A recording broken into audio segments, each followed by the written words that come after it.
جماعة والله ما في حاجة جابت سيرة الوشم في القرآن، انتوا كده بتثبتوا لي انكوا جهلة بجد. مبدئيا كده اللي انت كاتبه ده حديث ومش صحيح، ده عنعنة وكاتبه غلط. الحديث بيقول لعن الله الواشمات والمستوشمات، في تاء تأنيث لو عارف معناها في اللغة العربية. ومع ذلك لو جيت تقول لي انا عايز اعمل وشم هقول لك ما تعملش عشان مش لازم. حديث لعن الله الواشمات والمستوشمات هو حديث صحيح عن النبي صلى الله عليه وسلم متفق عليه في البخاري ومسلم.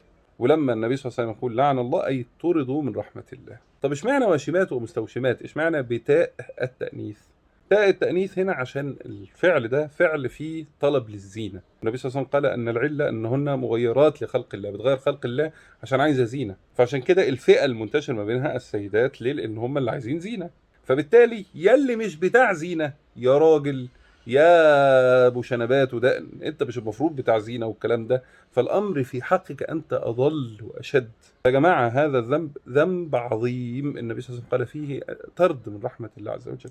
طيب انا عملته بقى اعمل ايه؟ والله انت تتوب الى الله عز وجل، دي رقم واحد. تحاول تشيله، دي رقم اتنين. طب هيضرني او انا معيش فلوس ان اقدر اشيله، يبقى تتوب وتبين انك تائب وتدعو الناس انك ما حدش يا جماعه يعمل اللي انا عملته ده، انا غلطان.